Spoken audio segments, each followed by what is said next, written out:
I've never heard something so ridiculous in my lifetime. Vibes Cartel, shout out to you because I know when I was younger, my parents told me to stay away from why young men in Jamaica are in crisis. First of all, it's not what you think. The young men in Jamaica are not dying, at least not right now, but it is going to happen tomorrow if we're not careful. Here's actually what's going on. In Jamaica, young men, they're involved in crime between 15 and 25 at rates unprecedented. They're not getting jobs. They're failing behind in school. And if we're not careful, they're not going to have enough education, money, or resources to be able to be effective citizens once they pass 30. And if this trend continues, just imagine what happens if we have an entire generation of people, of men that are not equipped for the world. Obviously, they're going to turn to crime. Obviously, it's going to be a problem for society.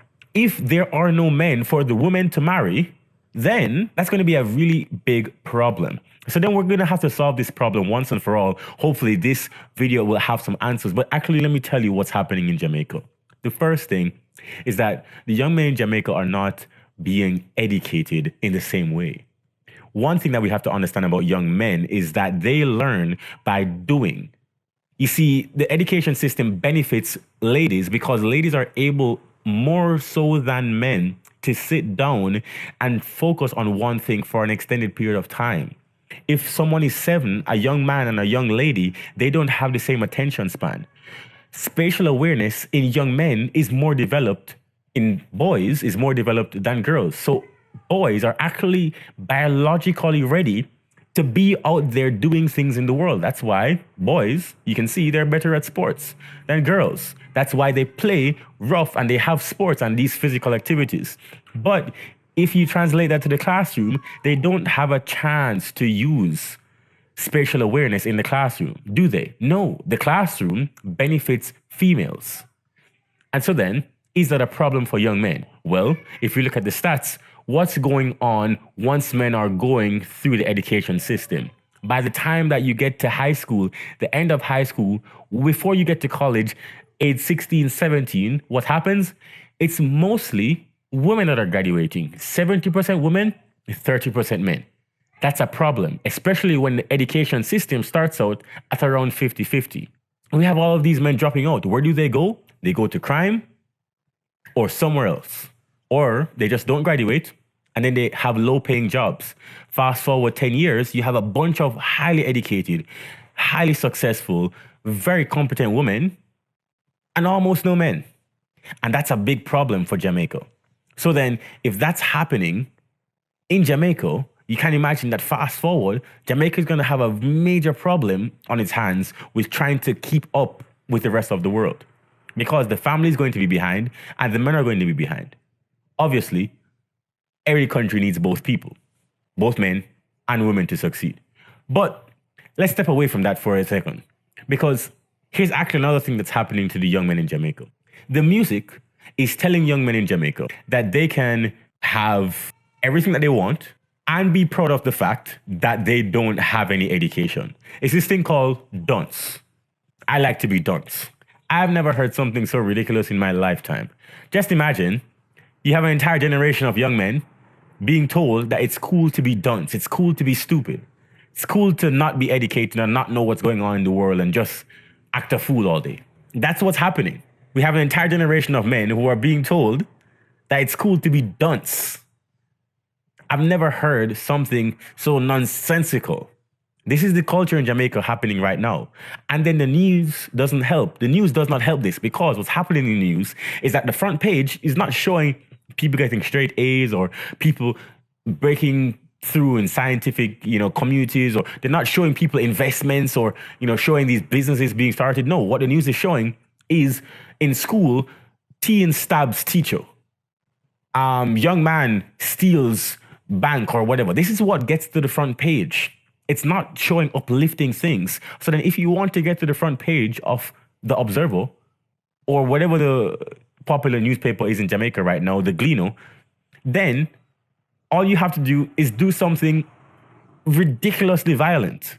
And that will get you to the first page. Just imagine, what kind of message is that? A young man saying, oh, everybody I see that makes it to the front page, all they do is crime. So then why am I going to go to college? So that I can get a 9 to 5 and be a normal Nerd? No. What you're telling them is that they should go into crime. So, of course, that's what they're going to do. My message to you, Jamaica, is that we actually have to do something about this problem. Because unless we find a way to influence young men to say, hey, you know what, actually, society lied to you, music lied to you. It's not cool to be dunce. It's not cool to just be violent. Thank God Vybz Kartel came out and said, no longer is he going to make violent music or gun music. No, now he's talking about, obviously he's going to talk about women and whatever, but he's also talking about uplifting. He's making a gospel album.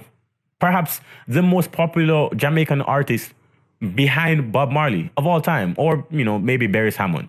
But top 5 most popular Jamaican artists of all time, Vybz Kartel, no longer talking about gun violence in his music because it's influencing the young men. It's not helping them.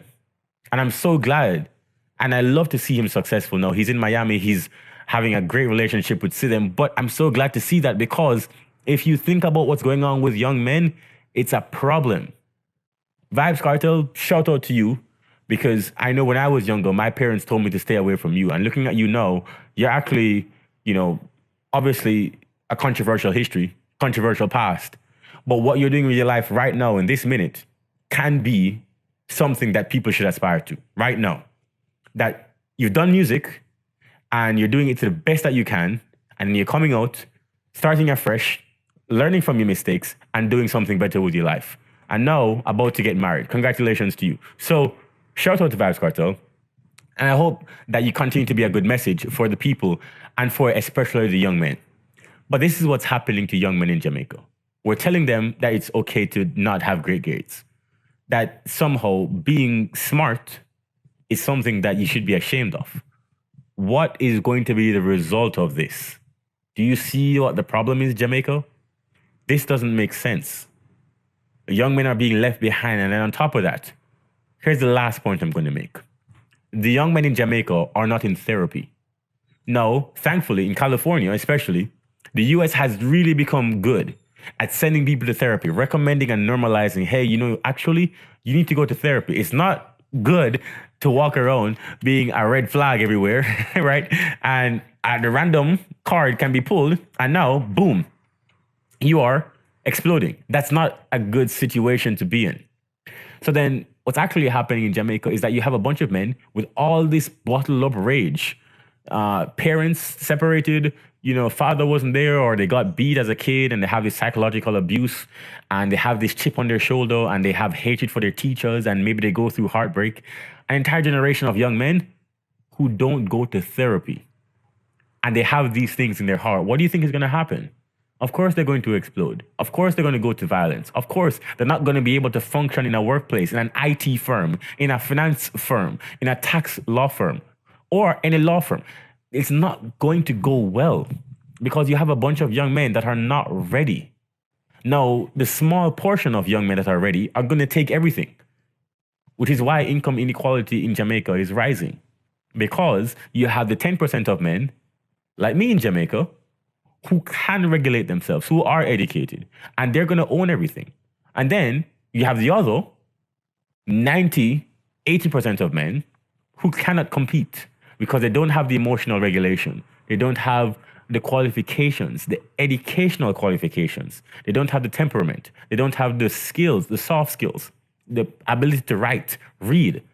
Let's talk about reading and writing just for a second. I know that I said that was the last thing, but we have high schools in Jamaica where people are graduating and nobody, zero of that class, an entire high school, nobody is able to pass the math exam.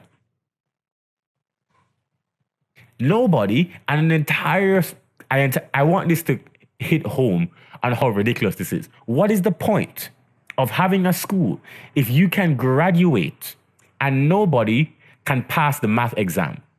That other schools are getting 90% pass rate, 99% pass rate, 99.9% pass rate, 100% pass rate, and your school gets zero? What is the point of that school? What is the point? What are they doing? What are the teachers doing? There has to be what happens to those kids after they leave? Because they're not going to catch up in 2 weeks. It's not going to take them a year to catch up. The system has failed them. And then those young men who are now looking and having to provide for their family, they want to provide for their mother, right? They want to obviously show off and be some type of productive member of society. Those young men who were failed, can't speak, don't have any math skills, what do you think they're going to do? Of course, they are now going to turn to crime. Of course, they're now going to turn to scamming. Don't you see that it's a result of these things piling up? This is a crisis. And if you don't solve it, Jamaica, it's not going to get any better. Jamaica is a beautiful island. But if you don't solve it, Jamaica, it's going to be a major problem. We have young men who are trying to become rappers. Everybody wants to be a rapper. Everybody wants to sprint. Everybody wants to, but the only 1% of rappers make it. Versus 90% of real estate investors make money. We need more plumbers. Plumbers making a ton of money. We need more electricians, more construction workers, more construction companies, more general contractors. This is what we need. But instead, we're turning these men into rappers, thinking that's how they're going to make it out. No, not everybody can be a rapper. Let's stop this. It is a crisis. It is a crisis. It's a crisis. And we have to do something about it, Jamaica, because you have my heart, and I will always, always be a Jamaican. I know that was stupid. But anyway, I have more videos for you to watch. This is why I think Jamaica is in a crisis. The next video right here is probably going to be why I'm leaving Suriname. If you want to hear more about that, it's actually very interesting. So I'll see you over there.